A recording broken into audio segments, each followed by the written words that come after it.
What is going on, everybody? It's the Boxman here. Merry frickin' Christmas, and welcome back to the Rage's Cantina podcast. Today we're going to be joined by some really awesome guests, some KotOR titans. Can't wait to have some conversations with them about some deep dives into the KotOR lore, guys. It's going to be great. It's going to be amazing. Stick around for the Rage's Cantina podcast. Don't miss this one. Rated the #1 best new Star Wars podcast of all time.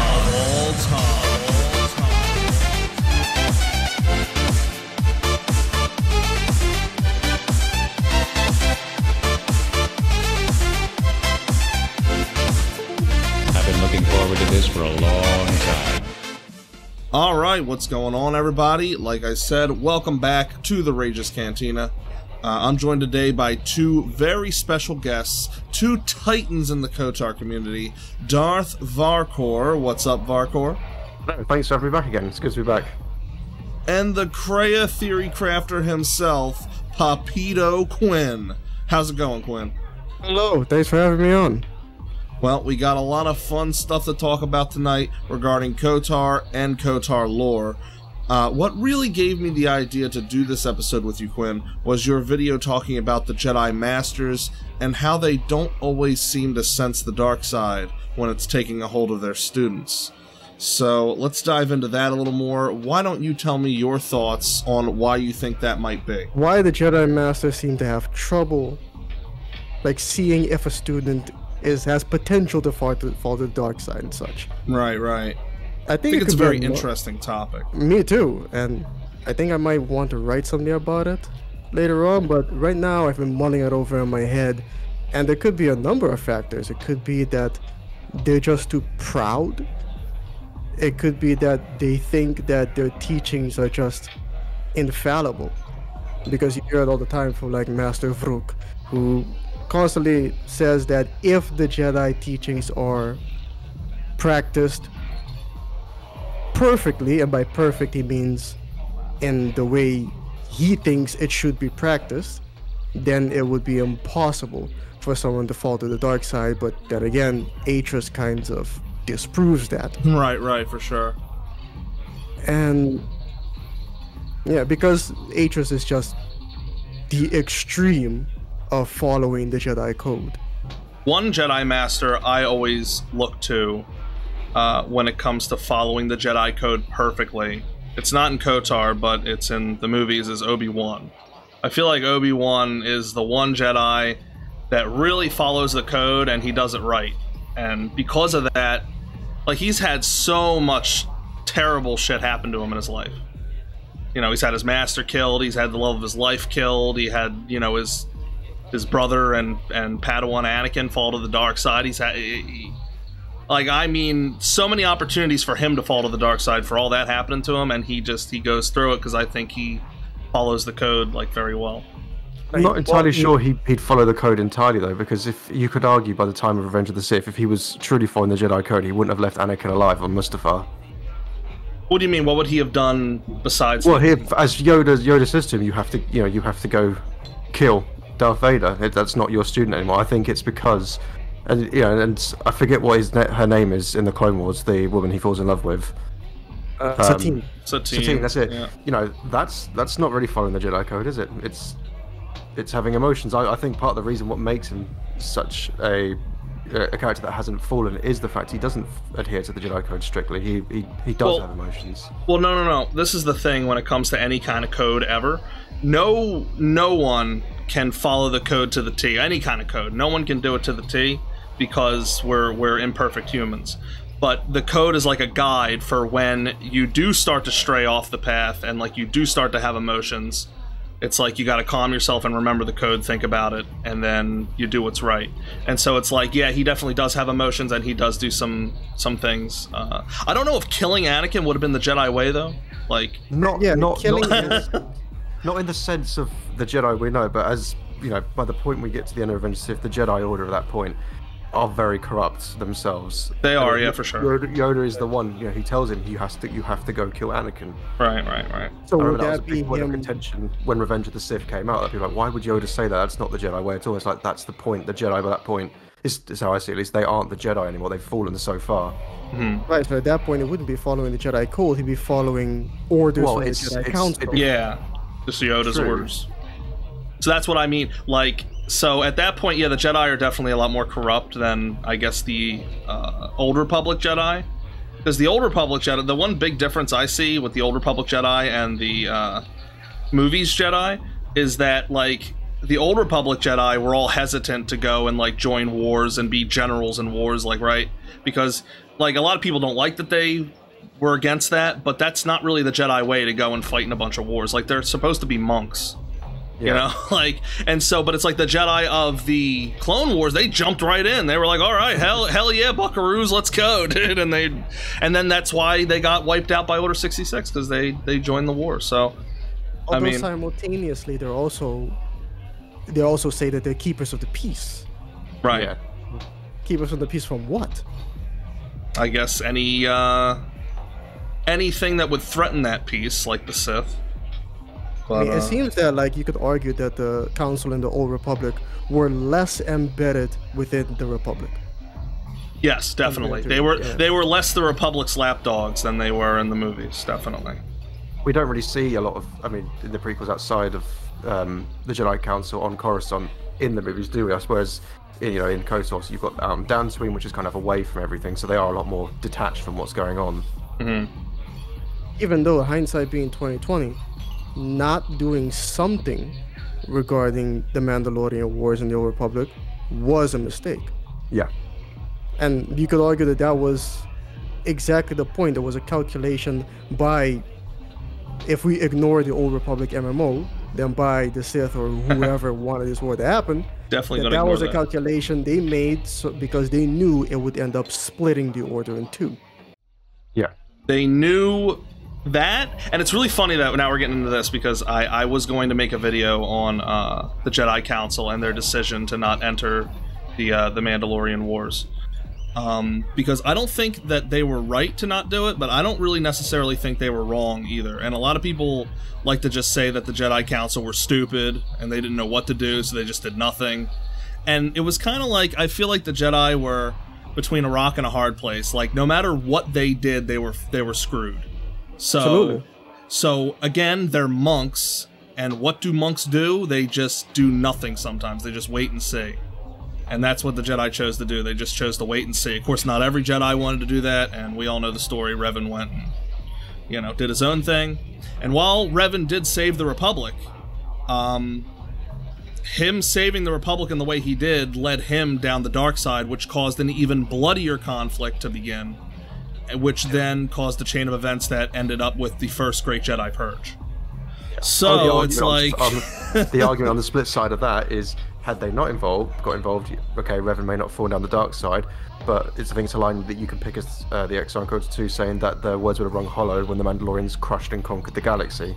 So again, it was like either way they were screwed. Either way, yeah. Yeah, so it was now, was that the best thing? Like, what if the Mandalorians took over the Republic, right? And then they got, like, what would they have done? Like, the Mandalorians, I don't think would have ruled the Republic. They would have gotten bored and been like, okay, well, that was fun. Themselves, probably. They would have been like, that was a fun war. We don't actually care about any of this, so you guys can just do whatever. And then want to go find another war. Yeah, probably. They say you ask Candaris about it. He himself specifically says that they would have gone to war with the Sith afterwards, and it wouldn't have been that much of a problem. Maybe it would have been better. Like, maybe it would have been, like, I know this sounds like a hot take, but maybe it would have been better if the Mandalorians took over the Republic and then waged a war against the Sith because they knew about them in the deep reaches of space. And then maybe that would be a really interesting sort of what if story, history, like comic. I love what if stories, so that would be really, really interesting. And then Revan probably, see, it's like, what would have happened to the Jedi though? Like, had the Mandalorians have taken over, would they have just still, like, what would the Mandalorians have done? Would they have ignored the Jedi and just let them keep being Jedi, or would they have attacked them and the Council? Oh, I think 100% would have attacked them. They would have seen them as, the Republic's greatest warriors. Right, yeah. Thing though, because Candaris says that when they look at the Jedi, they never figured them as being much of a challenge due to them being monks. Like, he says that. Right. So then maybe not. Maybe not. It's a very, very interesting what if, but They probably still would have in the end, because we were talking about, you know, who would they fight after they conquered the Republic. They probably go, oh, let's just go poke those Jedi. Just go poke. Yeah, see what they're up to, because that would be a nice challenge for them too, I guess. But then again, Although they would have to fight them in a different way, because the Jedi don't exactly have, you know, fleets of starships. Mm-hmm. Yeah. Yeah, at least not until Clone Wars. But. Well, or at least not, or at least not capital ships, at least. No, but as soon as they figured out where their enclaves were, it probably would have just been bombardment. Yeah, it wouldn't have been much of a fight, though. No. But as interesting as a what if story is, let's we're gonna stick to what is lore, what is canon. But back to before, because we definitely got off track. So there is one more thing I wanted to add, though. Okay, go ahead. If you don't mind. About what we said about Revan joining the Mandalorian Wars and falling to the dark side. Mm-hmm. If we consider Krea's words, dude, let's say she's right, and Revan won the war. You could argue that the reason he had to do all that to win the war the way he did was because he didn't really have a choice. The Republic was on its last legs. He didn't get much help. They waited too long. Maybe him using the dark side and eventually using the tactics that he did and that led to the mass shadow generator was justified. That really was the only thing, the only way to win. The end's justifying the means for it. Maybe in this case it does. It's a tough thing to call, because like I said, we don't know what would have happened had Revan not joined the war, and if the Mandalorians took over the Republic. If in the end maybe that would have been better for the galaxy as a whole or not, you know, like it's hard to say. It really is, but either way, Revan's actions did lead to the first Great Jedi Purge, which is not good for the Jedi. And the Jedi, their whole thing is their self-preservation. They're trying to preserve their order, and so they sense that joining the war would cause, and not only that. That it would cause something like that to happen, and not only that, but they sensed that there was someone or something pulling the strings from behind the scenes. They mentioned this in KotOR 1 when you're talking to the Jedi Council, that they know that something is not quite right, you know, with the Mandalorian Wars. That somebody was pulling the string, and it was, because it was the Sith that told Brooke comments on it in the second one as well. Right. So they knew something wasn't quite right, and that they would be playing into a trap if they had joined the war, which they definitely would have, just like the Jedi did. Unless, of course, that was a calculated move by the Sith as well. Well, they it was. Don't conceal themselves. They make it so the Jedi know that there's something out there. Right. That would lead to them splitting their order again. Right. It was like 4D chess, man. Like the Sith, were geniuses in their tactics against the Republic. Right. Well, checkmate to a degree. They didn't fell the Republic. That wouldn't happen, of course, until the movies. But it wasn't about the Republic. Yeah. It was about the Jedi. That's what the Sith care about. Yeah, well, they definitely do care about taking over the galaxy. Like, they do want to rule the galaxy.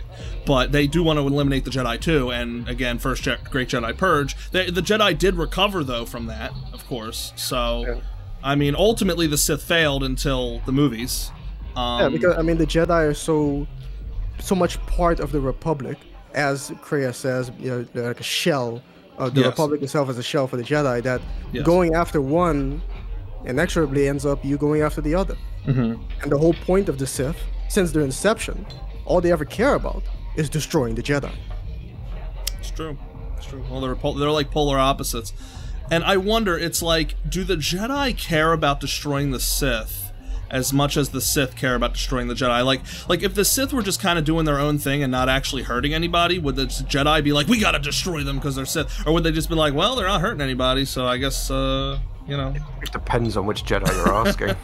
Right, that's true.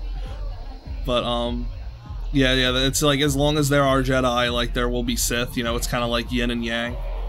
Yeah. So, and that's what the whole thing with Anakin was about, was that he would bring an end to that, to where there would be balance, like no more Sith, no more Jedi for the most part. And I mean, I guess there was still Jedi in the very end, but and then the Sith Jedi do come back eventually again, but it's like never ending. Jedi are only supposed to use violence in self-defense.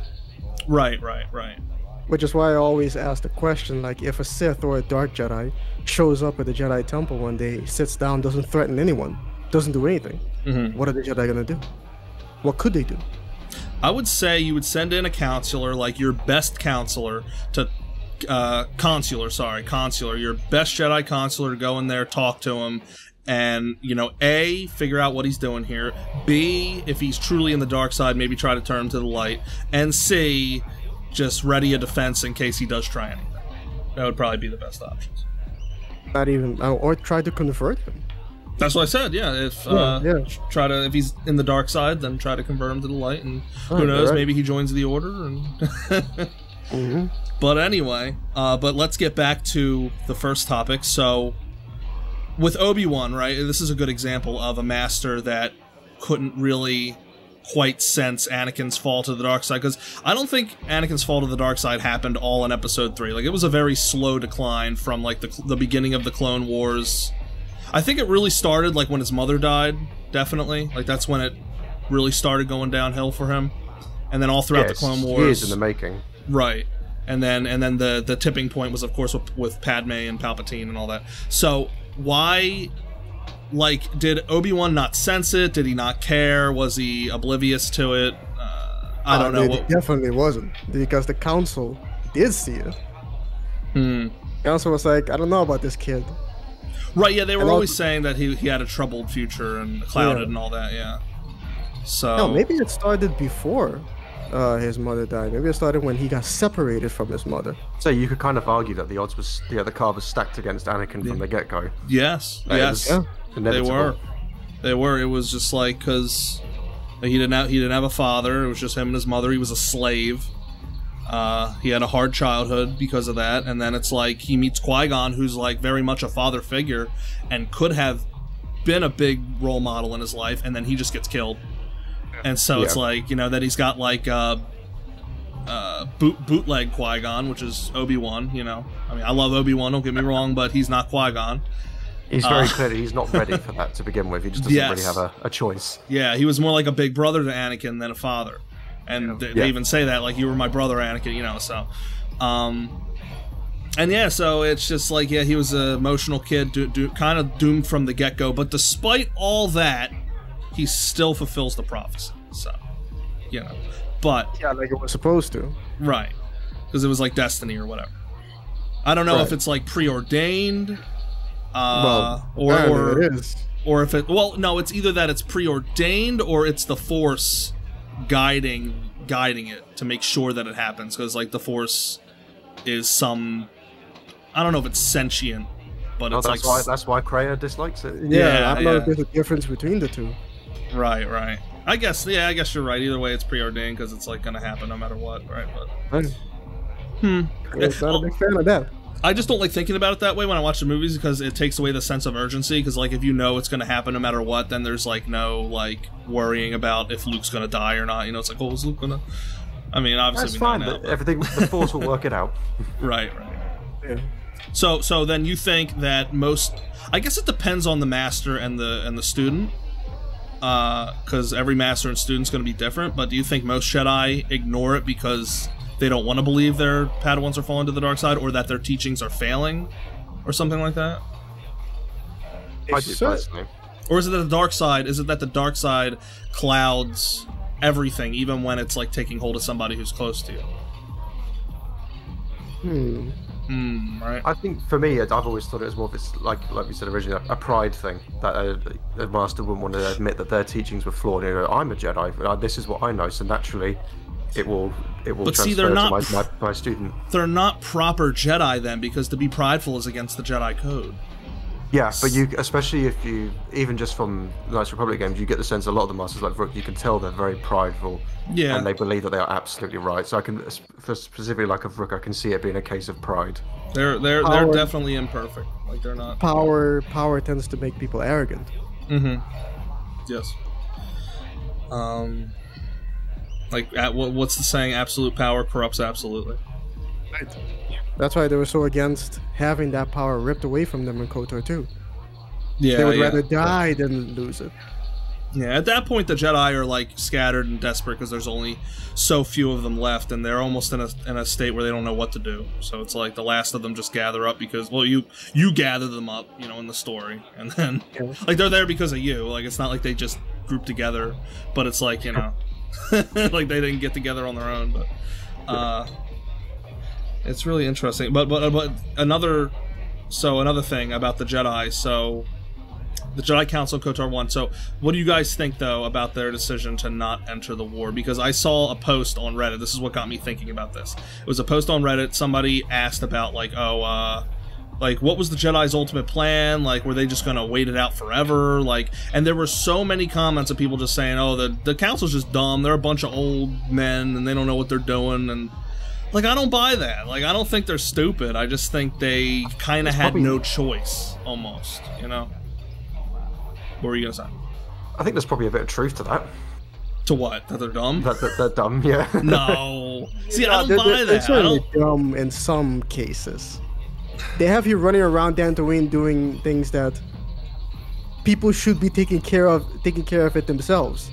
Well, no. I don't agree with that, because the small things that right. the Jedi have you doing, but when it comes to the big important things, they don't want any part of it. You're right, and you're not right. Let me tell you. Okay, you're right. Definitely, there could be other Jedi handling it, and you know they did try to make Jedi handle things before they sent you. Remember Nemo? Everybody forgets Nemo, dude. What about Nemo? Poor Nemo, dude. They sent him, and he got killed. He got killed, bro. That detective story you have to figure out. Well, that's because they know you're Revan, okay? They know you're Revan, and they're testing you. They're manipulating me. Okay, right. Good. Well, yeah. If it's gonna say, hey, what happened to that greater good argument, right? If it's for the greater good of the galaxy. Well, I mean, yeah, greater good, but I mean, think about what the Jedi Council did to Revan. You hear at the beginning of the game from Cart that it takes the dark side to do that kind of things to your mind. Yeah. And the Jedi Council very much took a stance of do as we say, not as we do. We're going to use the dark side on this dude. We're certainly not going to just heal his mind because we're afraid of him being way too charismatic and maybe even winning us over. We can't possibly win in the battle of ideas with this guy. So we're going to have to twist his mind. Just mind wipe our way. He still kept his freedom, though, to some degree. You know, like especially when he got his memories back, it's not like they like locked them up and said, "Okay, like, you know, you're done, bud." Like they let him. I think at that point, when he recovered his memories and defeated Malak, I don't think they dare try. Right, right. At that point, but here's the thing. Again, you were saying the ends justified the means when Revan went and defeated the Mandos, and then he turned to the dark side because of that. But then and the mass shadow generator and all that terrible stuff. But the ends justified the means. Doesn't the end justify the means with the Republic taking Revan and mind wiping him and basically using him to find the star maps and find the Star Forge so they could destroy the Star Forge? Because would they have won the Jedi Civil War had they not done all that? Like, that's what the whole story's about, is you go and finding everything. Like, it would have been a very different outcome. I think Malak would have overpowered the Republic. And it's one thing for the Mandos to overpower the Republic. It's 1,000 times worse if it was Malak that defeated the Republic. And that would have been... that would have been really bad. So... Yeah. Although the end justifies... I technically said the end justifies the means sometimes. Sometimes. But my big gripe with the Jedi Council is the hypocrisy. No, yeah, it is hypocrisy because I guess it's I just want them to admit that sometimes you have to cross a line. I'm sure there are Jedi that would admit that. Yeah, there probably are. But they can't go and cross that line and then turn around and tell everyone else, "Don't you dare cross it yourself." Okay, so this is why I wanted to talk about this, because it's really interesting. So I guess it's like, for those in power, like for those that are at the head, like the council leaders, if they're not allowed to ever cross lines, then things might not get done that need to get done in order to save the universe, right? And then it's like the lower Jedi, if they go crossing lines on small issues, then all that does is cause problems. But when it comes to something as important as saving the galaxy, then maybe it's okay to cross a few lines.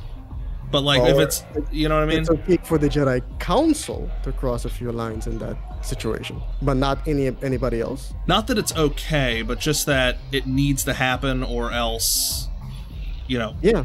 goodbye galaxy. Right. Some things need to happen, and that's kind of where the character of Goto comes in. Yeah, good old They Goto. gave him an dude. impossible task. Yeah. Save the Republic without breaking any of its laws. Yeah. Immediately I figured out that's impossible. Right. You have to break laws. There has to be someone at some point that's going to do something reprehensible, maybe, to save this crap. It's really interesting. It's a hard truth that the council know themselves. They just, like you said, they Well, will do it because themselves, to but admit they it- just don't want to admit it. No, well, this is the thing. Like I said, you don't want regular Jedi crossing lines on small issues, because then you get corrupt Jedi and Jedi fall into the dark side all the time, right? And the council knows this. The council cannot... The council needs to be a shining example to every other Jedi underneath them. That's the whole point of the council. So that's why they can't admit that they cross lines sometimes for the greater good, and that's why they can't, like, show it, like, openly.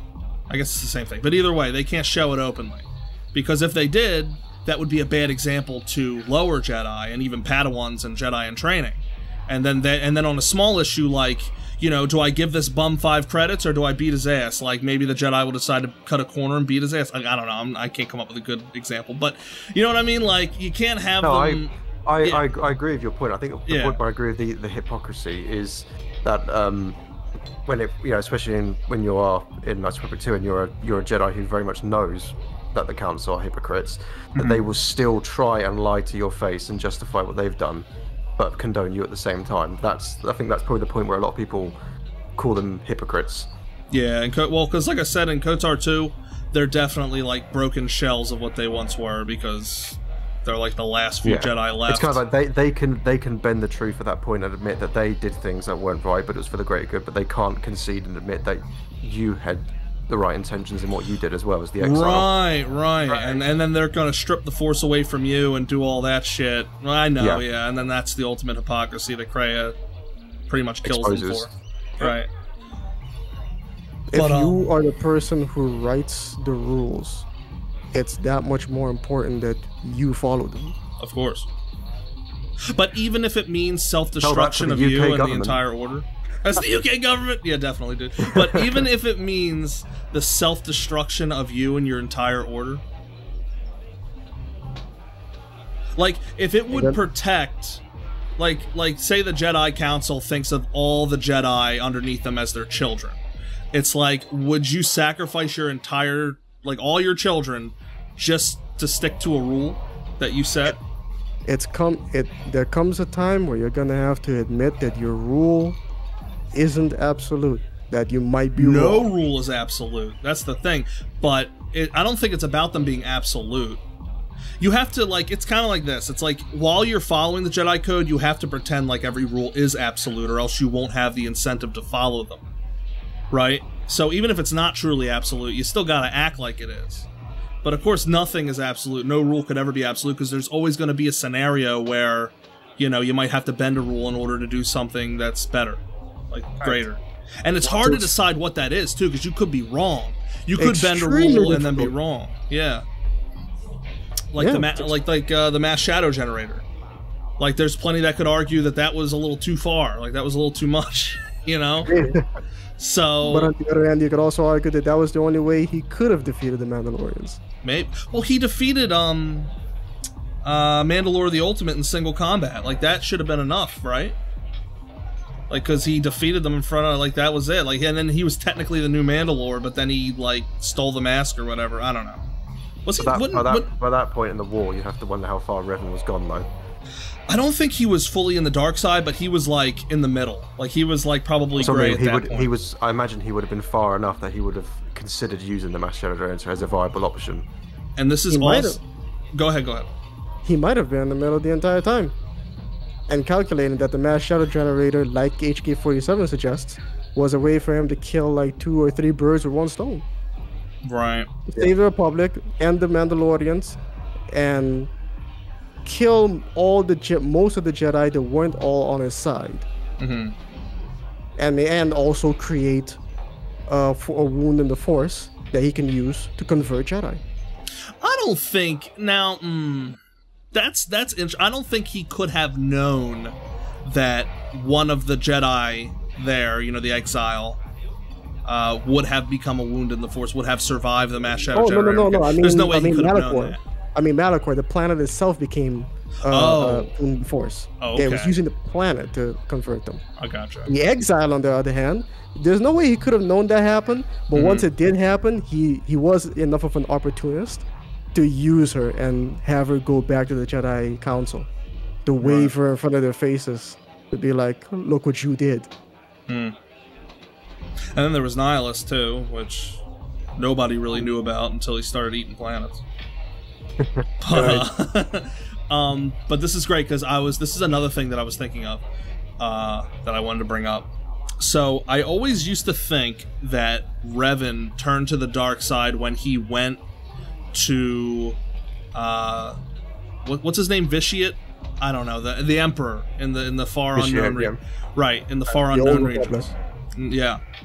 So I always thought that that's when he turned to the dark side. Like, he went there to go seek out the Sith and find out, like, you know, who started the whole Mandalorian War. And he went there, and the Sith converted them to the dark side. I don't think that's exactly how it happened anymore, because as I'm playing through KotOR, you know, for my Let's Play and everything, as I'm playing through it again, and I'm really listening to what the Council's saying, and the events and like the visions you have and all that, it's like, it seems like they weren't fully converted by the Sith at all.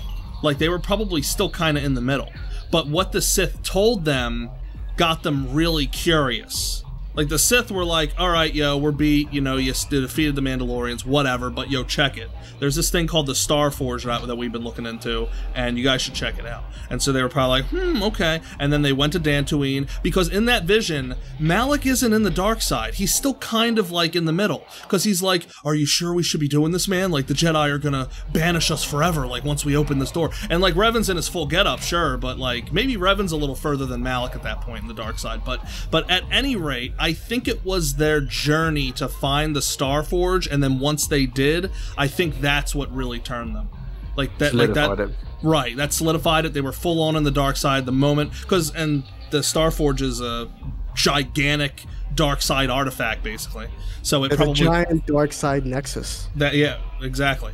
So it just turned them at that point fully, and then they were like, you know, okay, let's program this thing to build some ships, and bada boom, that was it. Yeah. So, but I always used to just think that that they turned to the dark side fully when they met the Emperor, and I guess that probably wasn't the case. I was wrong about that. What do you guys think? No, I agree. I think probably, if you want to sum it up in layman's terms, yeah, they found the Sith Emperor and they fell to the dark side. But I think the way you've just described it is the more thorough explanation as to what happened for them. Yeah.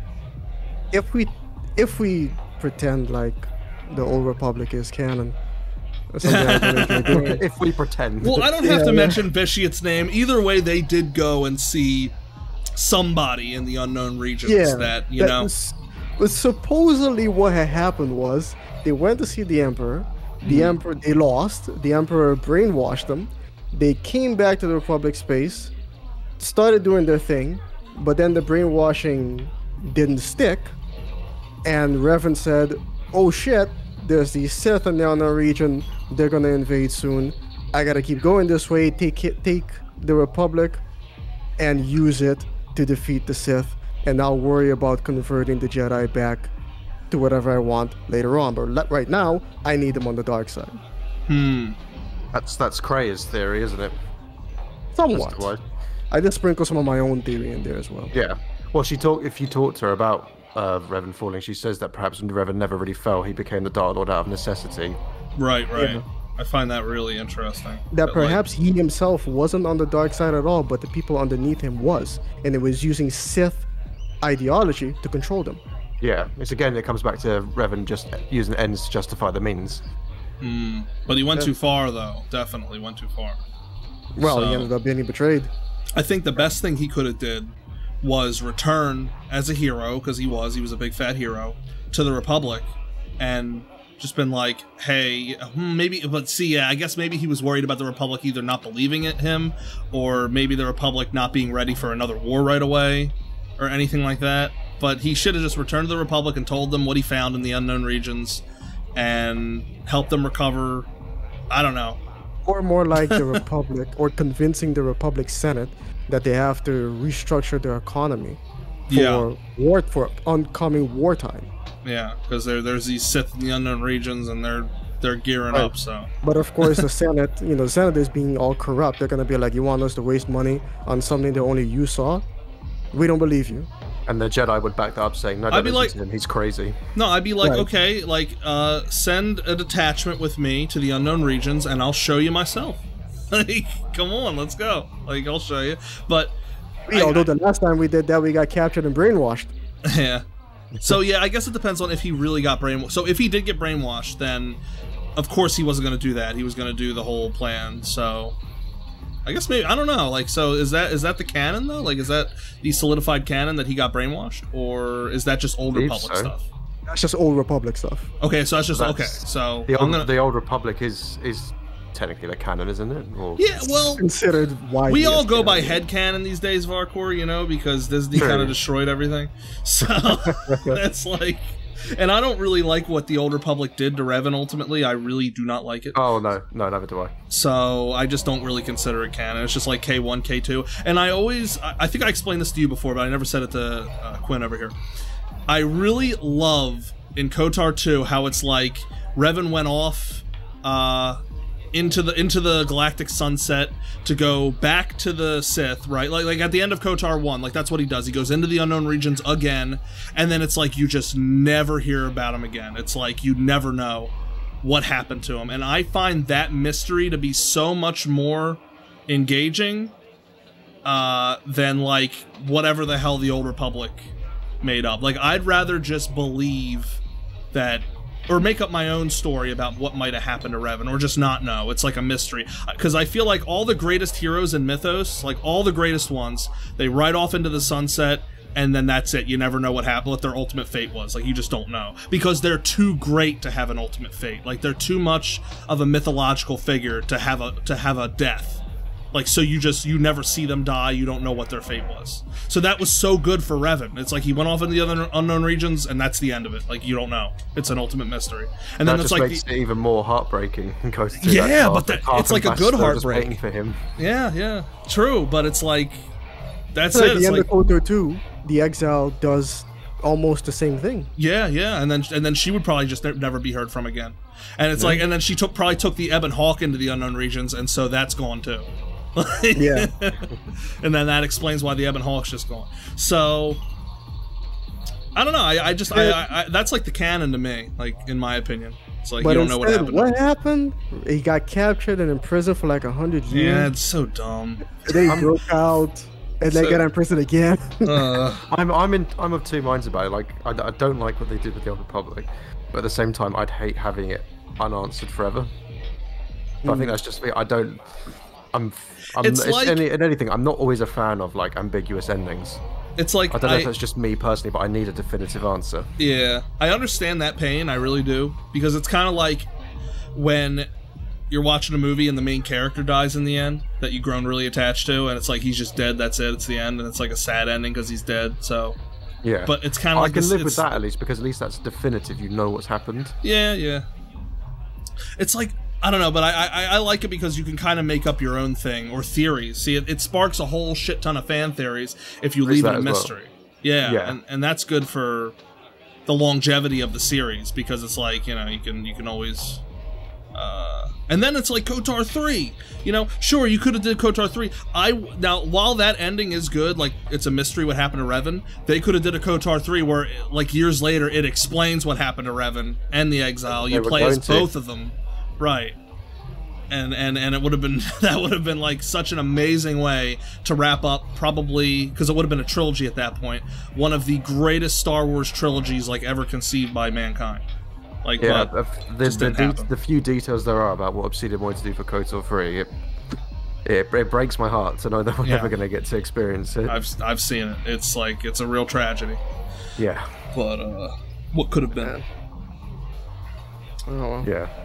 Oh well, it's like we're all getting depressed now. It is such a sensitive topic too in the KotOR community, because it's like instead of that we got SWTOR, which I had a little bit of fun playing it. It's not like the worst thing ever, but lore-wise, it's just nowhere near as good. And it's not even like recent to K1 and K2. It's like 400-something years afterwards. So you really can't consider it KotOR 3. Like the people that are like, we do have KotOR 3, it's SWOTAR. Like, what are you, like, are you kidding me? I remember BioWare tried to say that when it was coming out. They were like, well, technically this is KotOR 3, 4, 5, and 6 or something like that. Oh my god. I mean, I tried, man. I tried I've tried a few times. I've tried Jedi, Sith, like loads of different classes. I'm not an MMO person anyway, but I've tried it a few times for the story, and I always end up just getting bored of it. Yeah. Me too. Yeah, I played the Jedi Guardian storyline till like level 50 or something like that, and then that's when I quit playing. I got bored. Like it just wasn't really that interesting anymore.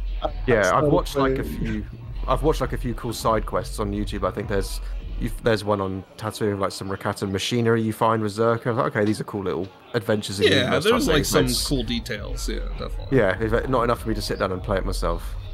No, you got to get through like tenths of hours of gameplay to get to that stuff anyway. It's just not worth it. Yeah. I'm so glad I streamed it and had people just come in and kill all the mobs for me. Oh, you did? Is that what you did? I never. That's what I did, yeah. How long ago did you stream that? Because I missed it. Yeah, that was like 2 years ago, maybe. I started playing as the Scoundrel. I only finished the first chapter. And I was like, okay, screw this. So I held a poll and asked people, okay, which class should I play? They voted for Sith Inquisitor. Alright, fine. Tried Sounds it. fun. Played the first chapter, not impressed. But they kept telling me throughout, no, you don't understand. Chapter 2, that's where it gets good. Alright, fine. You get to chapter 2. Still not impressed. I find a holocron that was supposedly created by Darth Nihilus. Ooh. Which confused me because crack addicts do not write books. True. But moving on. They kept telling me, no, you don't understand. Chapter 3, that's where it gets good. I finished the whole thing. Still not impressed. Really? Really. That's funny. Did you do any dungeons or PvP or any of that classic MMO stuff? No, I wanted to play the main storyline. Just the main story, yeah. Just the main storyline, which might have been a mistake. I think you said Inquisitor. That's the one that's like the magic caster type, right? Like a lot of force lightning and shit. Yeah, I think that's the one I did. I think what a lot of people like about that is that, because I played it a little bit too, is that you can like force choke people in every other dialogue option. Yeah. So that's probably what people like about it. Like, is that the class where you have I forgot her name, the Twilight companion who's voiced by Mission's voice actor, or is that the Sith Warrior? I don't remember. I think that's it. The Sith Warrior, on the other hand, I saw 100% Star Wars play that, and he ended up finding this this thing that we all know called the Entity. That breaks my heart sometimes. Yes. What's that? Because I don't know. What's the Entity? Tell me. Well, there was a rumor going around that this entity was supposed to be Kreia. Oh, I think I've seen a picture of her. She's like some weird floating woman. Yes, it is her, man. It's the same voice. I saw the cutscene on a YouTube video. I saw the cutscene. Yeah. It's not the same voice. It's not Sarah Castle. Isn't it? It sounded like Kreia. If it's the thing that I'm thinking of, she like comes to you as a force ghost, kind of, right? And she like talks to you, or something like that. But the things that she actually says, though, convinces me that either this thing can't possibly be Kreia, or the person who wrote it should be ashamed of themselves. Definitely, it's definitely the third one, though. Second one. Was it supposed to be a force ghost of Kreia, or something like that? Yeah. I don't know how Kreia would be a force ghost, though. How the hell? Kreia would never want to be a force ghost. Yeah, like that would be the last thing she wanted. Again, so could you just imagine her reaction waking up as a force ghost? Oh my god! Like, oh god damn it! Closer to the force than ever. I've been trying to get away from this thing. Oh no! Reminds me of that Robot Chicken skit where Vader kills Jar Jar, and then Jar Jar comes. It's like, no, we can be together forever. We all sparkly. So that's funny. Anyway, what was I gonna say? Shit. Oh yes. I had a few questions for you guys. A few Star Wars related questions. Papito, you're first. So when was the first time you ever played KotOR. I guess like how old were you when you first played KotOR? Oh yeah, I played KotOR. I think the year it came out, 2003. A few months later, I was 13 years old. And of course, just like everybody else, you know, I was all aghast when the whole twist happened. Oh yeah, man. I remember I was in my living room, like, you know when like a big moment happens in your life and you remember every little detail about it, like everything. Where were you when I was Man on the Moon or something? Oh well, I can remember quite a few big events, but it's like the twist in KotOR was one of those things for me. That's how big of a deal it was for me. I was in my living room, I was playing. For some reason, I was playing while standing up. I remember that. I was standing up, I was playing. I guess because I was all hype, because like I was running into Malik and like he was revealing all the shit. You spamming the A button. Yeah. And then like I remember I fell to my knees and I was like, what? I like screamed at the top of my lungs, and then my mom comes running in. She's like, "What's going on?" I'm like, "I've been revving this whole time." She doesn't know what the fuck I'm talking about, and it was just like insane, like bigger than the "I am your father" twist. Like, wait, I find that to be the biggest twist in Star Wars history. It's like, if you don't catch it, I have a friend. Well, I had a friend. I don't really talk to him anymore, but back then I had a friend that told me, he was like, "Oh yeah, I figured that out like forever ago." I was like, "No, you didn't. Like, stop lying." Because it's like they do give you like little hints, you know, throughout the story, but I didn't catch it at all, man. It was a complete like, once like it shows Revan and he starts removing the mask, I was like, no, like don't fucking tell me. For how old the game is, that particular shot of him taking the mask off. I love the camera angle on this image. Oh yeah, it's such a fantastic reveal. It's like iconic.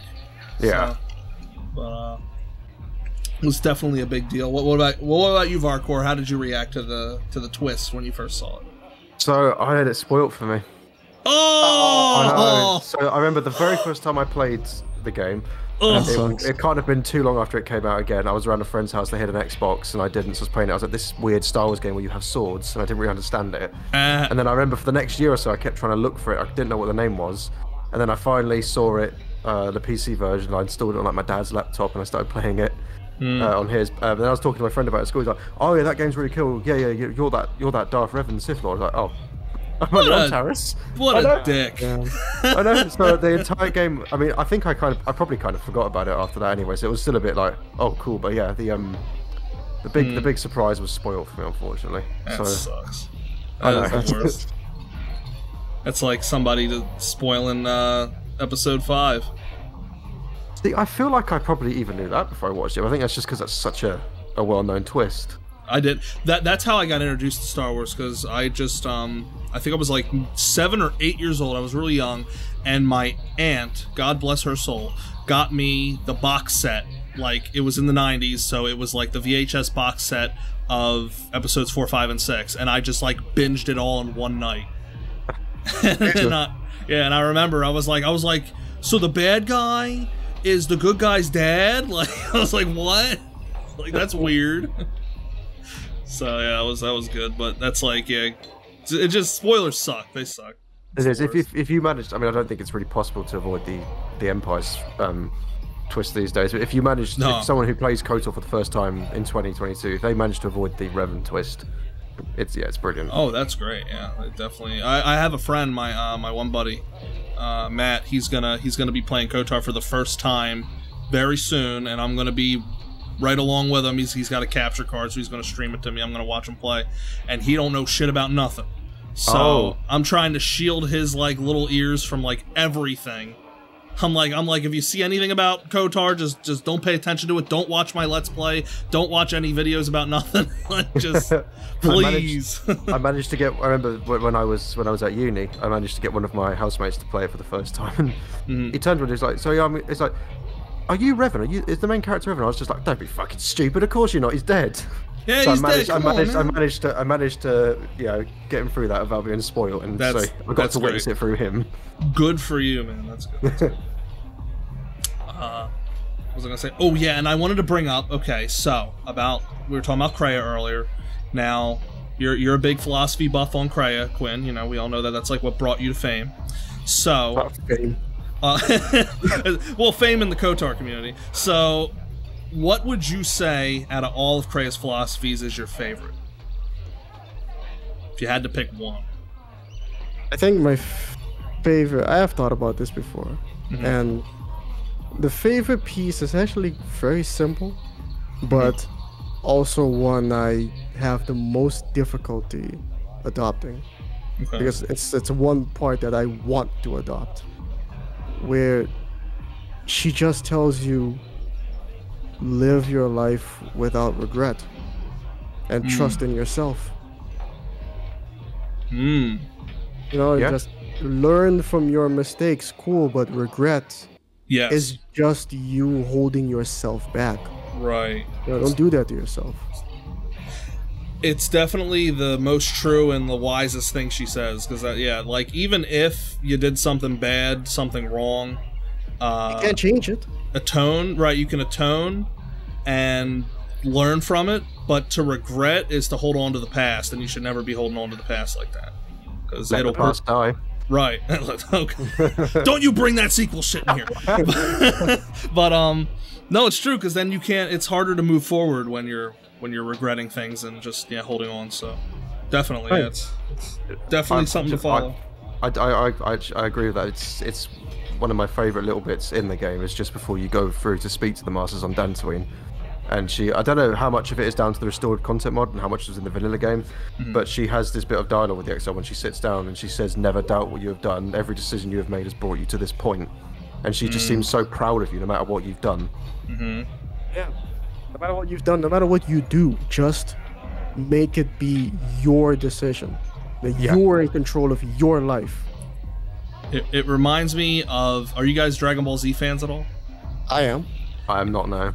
It reminds me of what Goku says when he's talking to Gohan when Gohan's fighting Cell, and Gohan's regretting not finishing off Cell quicker because, his father had to sacrifice himself because of that, and he's regretting it, and Goku tells him, he's like, life is too short to have regrets, or life is too, he says, life is too uncertain to have regrets. He's like, for all you know, what you did was the best possible thing. And it's true, like, you don't know. Like, whatever you did got you to this point. And for all you know, if the mistakes, even the mistakes that you made in your life, they could have led you down a path that could have ended you up in an even worse spot. So you really, as long as you're in a position in your life where, like, you're still alive, I guess, it's like you really can't regret. You just can't, because you're still here, you're still breathing, and there's still opportunity to make things better. Yeah, Gohan Vegeta'd his way into that situation. Yeah, he really did. He really did.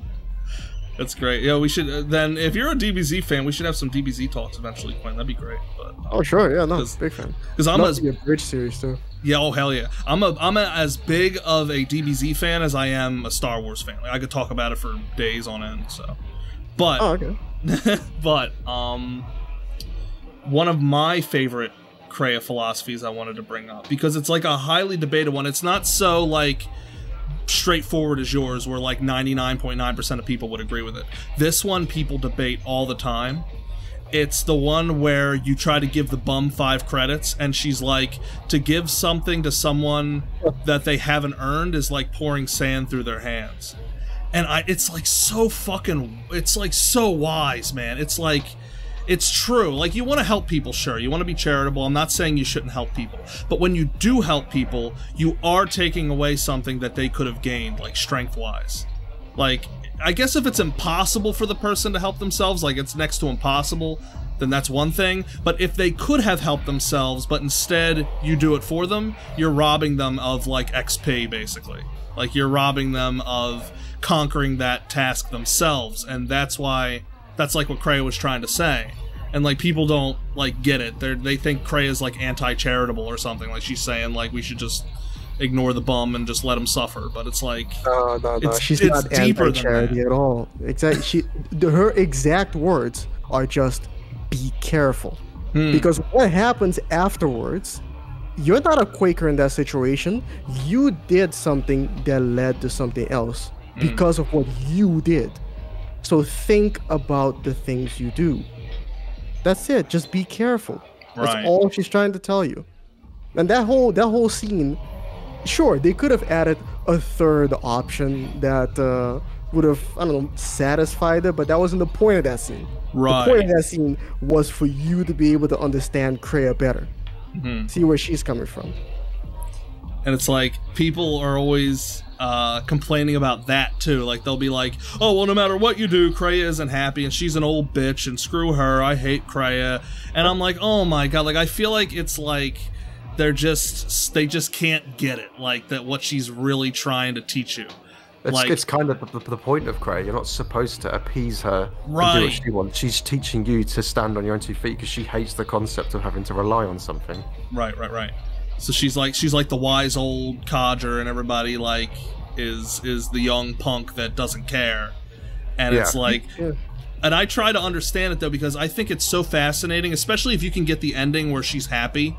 Like it's like the best ending. I think it's the true ending, right? Like where she's actually like, yo, you did it, like, you know, isn't that like the canon ending that Mitri to the game? Yeah, like the KotOR 2, like where, like the good ending where Kreia is satisfied with what you've done, instead of like the one where she's like, you have failed me. Like that, yeah, if you kill all the masters, she's right. She does, doesn't she? So it's like, I'm pretty sure. How do you get that? I always forget though, because I think I've only gotten the Kreia being happy ending like once a long time ago, and it's like, don't you have to like try to kill her, or I forget. No, you have to kill her. You have to kill her? Okay. Yeah, no, you absolutely have to kill her at the end, and she says, you know, you managed to beat me. You're right. the greatest student I've ever trained. And she says, by killing me here, you've rewarded me more than you could possibly know. Right, because and she doesn't want you to be all merciful, like, because the only reason, see, it goes so deep, man, it's crazy. The only reason you would be merciful is because you're, like, hanging on to the Jedi code, like, oh, I can't, like strike her down or whatever. But I guess she wants you to ignore that and say, by killing me, you would do me a great favor, like, in everything that I've tried to do. And so it's like, if you had a true caring and connection for her, then I guess you would do it so that she would have that fulfillment. Like the way people see the world in black and white, Jedi, Sith, dark, or light side force, these things don't apply to Kreia. Right. It's way more complex than any of that. So I think it's like, when it comes to that, like the world being black and white, I think like sometimes in the moment things are black and white, you know, but it's not that way indefinitely, like in general. You know what I mean? Like if you're in a store and some guy comes in with a gun, right? And you're like, oh shit. And then you have an opportunity to like get the gun from him or something. But so it's like you can like maybe save people's lives. In that moment, it's black and white. He's the bad guy, you're the good guy, you gotta stop him. That's all there is to it. You can't look at it any other way. You can't be like, oh, well, maybe he's just got a hungry family and he's just trying to get some money for his grandma's operation. He's just misunderstood. Like, you can't think like that in the moment. In the moment, it's black and white. Like, you gotta stop him. It's like the same thing with the Jedi and the Sith. Like, in the moment, it's like you gotta, he's the Sith, you're the Jedi, good guy, bad guy, fight, save the galaxy, right? But it's like, but then Kreia tries to remind you though that like in everyday situations, it's not black and white, like in general, and it never is. But the beauty of KotOR 2 is that you are a wound in the Force. Whether you do things that gain you light side points, you do things that gain you dark side points, it doesn't matter. She's trying to get you to just ignore that. Right. Because you can, regardless of how much light or dark side points you accrue, you are still in control of what you do. Right. Because it can't corrupt her. Exactly. You're one of the few people in the in the entire Star Wars galaxy with the ability to actually act and think for yourself. Holy shit. I completely forgot about that. Yeah. Because the dark side literally, like, and everybody always forgets this too. They forget that the dark side actually corrupts a person and twists their mind to do evil. And that's why the Jedi have to guard against their emotions. Because if you let yourself be emotional all the time, it's almost guaranteed that you'll eventually fall to the dark side. So that's why, you know, there is no emotion, there's peace. And it's like the #1 rule. Like the Jedi just like the Jedi just end up being the opposite extreme. They become blinded by it. Right. But but yeah, so it's like the dark side corrupts you, but yeah, with her, because of the wound, yeah, she's not actually corrupted at all. She can always make like a rational decision, even if she's embraced the dark side. And that's why Krea's like, why are you doing this? Like, why are you doing all this senseless evil shit? Like, what for? Like, you're uncorruptible. Like, you're just doing it to do it? Like, have you not heard anything I've said? Yeah, now I get it, dude. Holy shit, Quinn, you've like opened my eyes to like the real plot of like KotOR and Krea, like why she's like gets so upset when you go to one extreme or the other. Like, I completely get it now. Holy shit. She's like, what's the point? Right, like, what's the point? What do you do? Oh my god, I can't wait for my KotOR 2 Let's Play, dude. I can't wait. Oh, it's gonna be good. And then you can argue that both the Sith and even Krea herself sees the reverse, like the extreme light side, as also being a form of corruption. Kinda, yeah. Because it's like dogma to the extreme, so... Remember when you went to Korriban? She wouldn't get off the ship. Right. You set one foot out there and, you know, she starts gathering dark side energy that's radiating from the planet because it's a dark side nexus. If you had gone to a planet that's a light side nexus, she would have stayed on the ship as well. Right, right. It's very interesting. I never actually thought of it that way. I don't know why. I always thought the main reason she didn't want to get off the ship on Korriban was because of Sion, but that makes a lot more sense. Yeah, Sion did beat her ass pretty good, but that's probably not the reason. It's like such a brutal scene. Like, he's literally just like beating an old lady's ass. I know she let it happen. Yeah, that's very fucked up for Star Wars when you think about it. Like, just like beating the shit out of her. Man, knocking her out. She's like, I suffered indignities. But anyway, what was I gonna say? Okay, so with the Jedi though, with the extreme on the Jedi, I always felt like their reasoning for why they turn themselves. You said it's almost like you're not yourself, like you're almost like a robot or something, right? Like, because you're right. I think it's because they treat the Force like a burden, not like a gift. The Sith treat it as a gift, and the Jedi treat it as a burden, right? That's the difference. And would you say more of a responsibility than a burden? You could say a responsibility, but either way, they treat it like it's something to be wary of. It's not something to be like, you know. So because they know again that they could fall to the dark side and become a great danger to innocent people, and so they become basically robot monks to avoid that potential ever happening. And then on the flip, they protect people with their powers while they can. But for the most part, it's like originally the very first Jedi were like monks. They were just like studying the Force and controlling it, because it's like with Spider-Man, like with great power comes great responsibility, and the Jedi understand that more than anybody. So that's why they literally willingly turn themselves into robots so they can avoid potentially hurting people by getting corrupted to the dark side. So it's like, I understand why they do it. Like, I get it. Like, it makes sense. And I get the argument, like, well, is it really willful when they're stealing babies and converting them to Jedi? And it's like, they have their parents' permission. Like, it's not like they're stealing them. Like, what do you mean? I don't know. There have been a few. There might have been a few cases where it's been argued.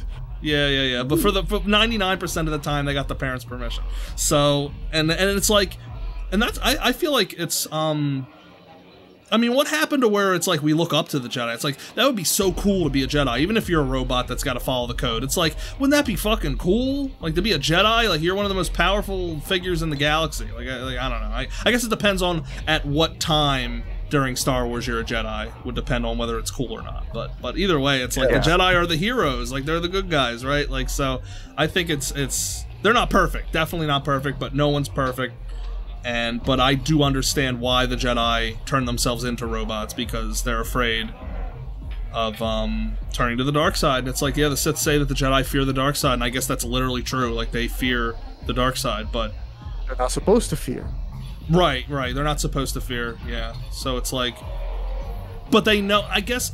Yeah, that's interesting. So I don't know if it's that they fear the dark side, but they fear what they would do if they turn to the dark side. Like, they don't want to become corrupted and then hurt people and do bad things, you know? So is it, I think it's okay to fear that, like, to fear changing into somebody that would be ultimately, like, bad. like for the people around you, and like, isn't it good to fear that? Like, shouldn't you want to not become an evil person and kill people and whatever else? Like, isn't that a good thing?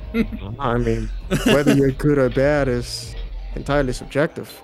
Especially in the movies by the Clone Wars times, there were a lot of people who saw the Jedi as not good. They didn't see them as the good guys at all. Well, same in KotOR 2 as well. Yeah. Yeah. After the Jedi Civil War, who could blame them? Yeah. Like, especially you get that when you go to Dantooine. As far as they're concerned, you know, they're the reason that their planet got bombarded. You see people throughout KotOR 2 saying all the time that most people can't see the difference between Jedi and Sith. They just see a bunch of crazy force-wielding lunatics fighting each other, and everybody else gets caught in the crossfire. Right. I get all that. Yeah, definitely.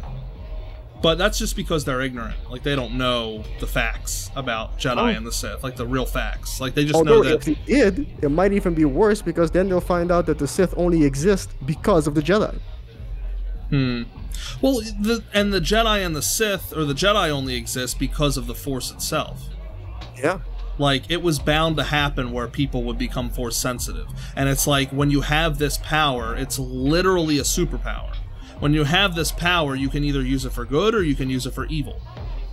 And the Jedi to their best efforts try to use it for good, while the Sith are the opposite. They try to use it for their own selfish gains, which are usually evil.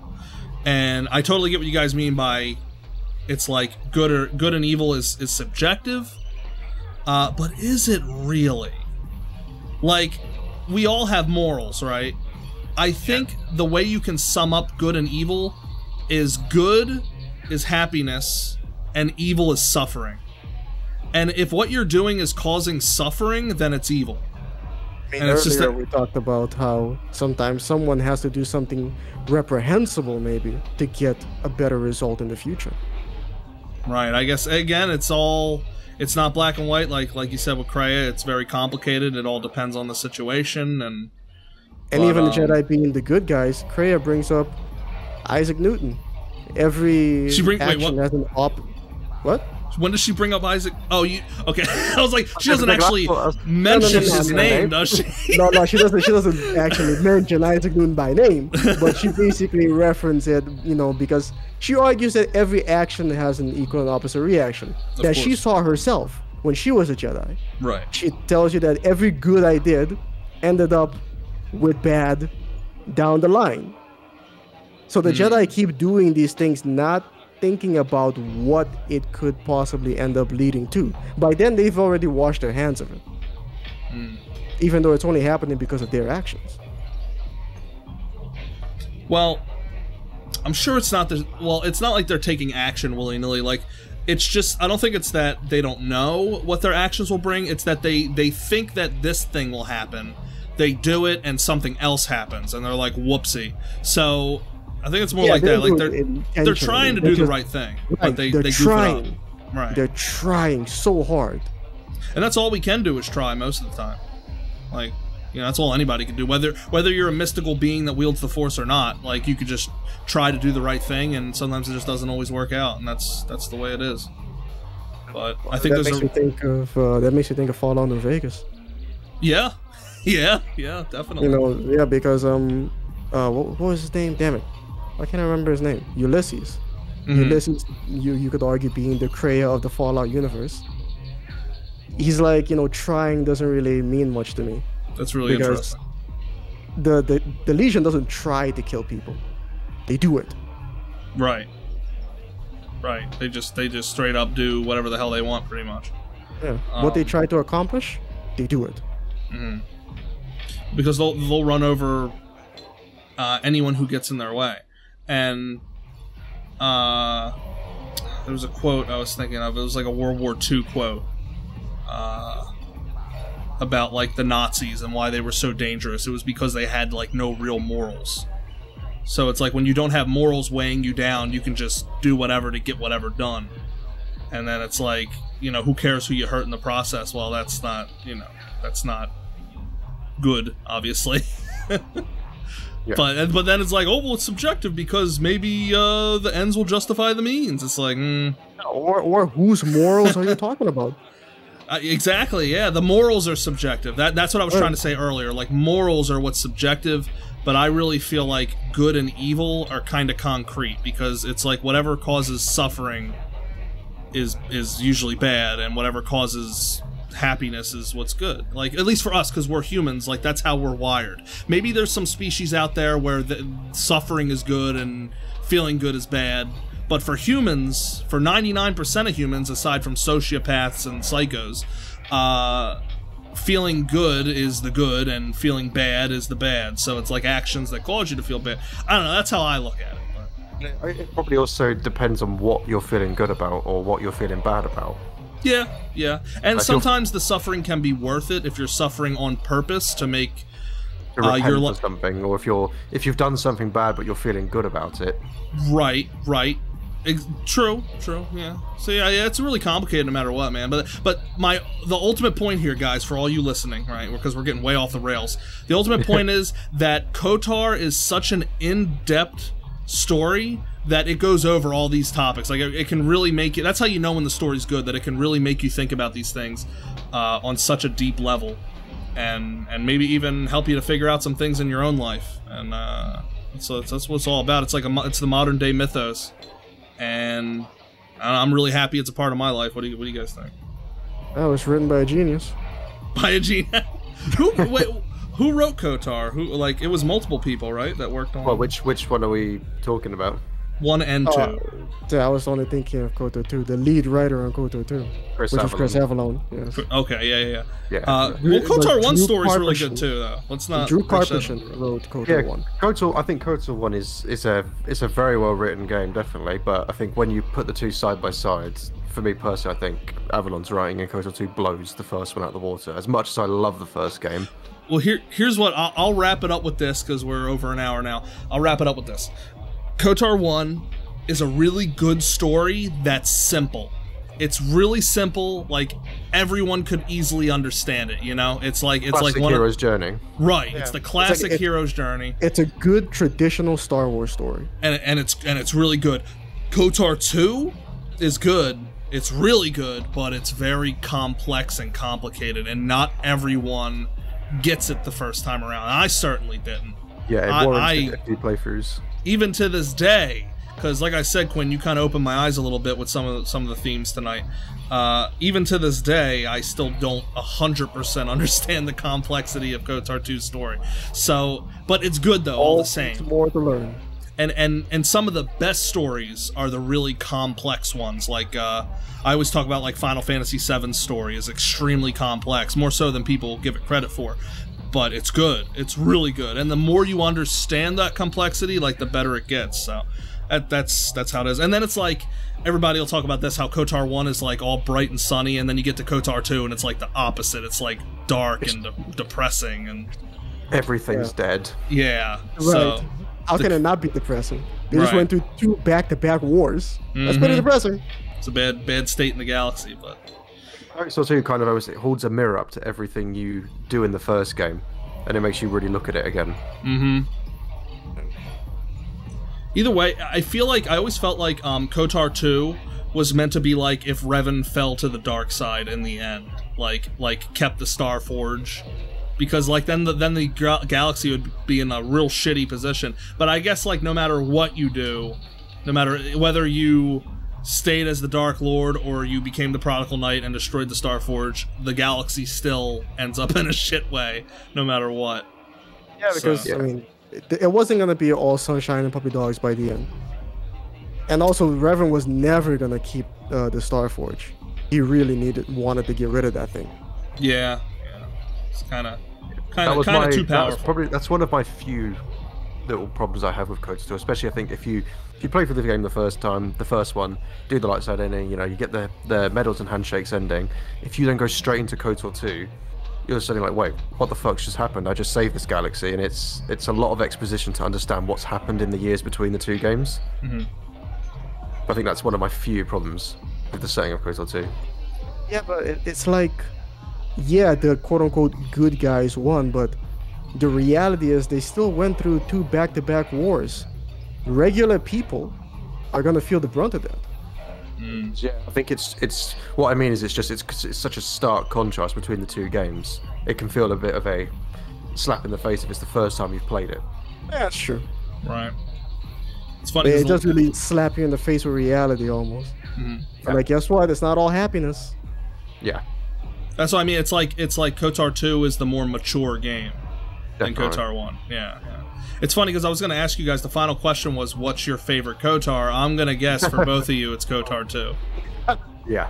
For the longest time, it was KotOR 1 until I replayed KotOR 2 again, but as an adult. Right.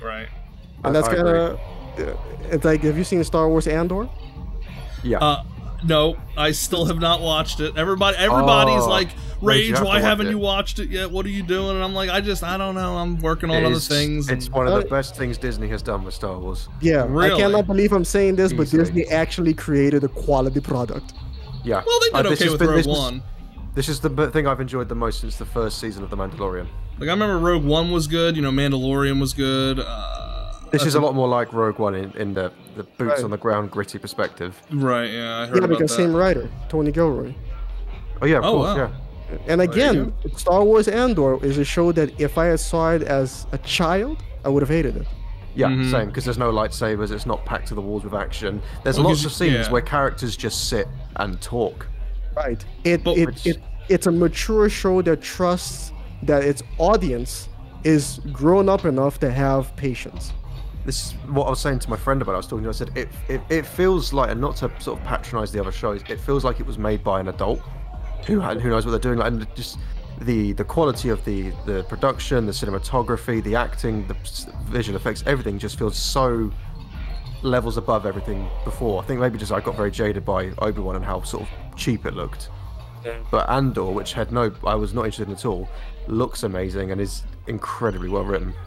It's the biggest surprise of the year for me, because when they said they were gonna make a show about this side character that I had almost completely forgotten about, I wasn't expecting anything from it.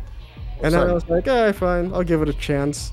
It's the best thing they've ever produced. I'm glad they put the first 3 episodes out on Disney Plus in one, because you need those first 3 to kind of get understanding of it. But yeah, no, I'm the same. I think last time I was on, we were talking about the trailer for it, and I said, I'll give it a go, sure, why not? And in the end, I was really looking forward to it week on week. Exactly. It was the only Star Wars show. This didn't even happen with Mandalorian, Obi-Wan, nothing. It was the only Star Wars show of recent times that I looked forward to the next episode. Everything else, I would just wake up.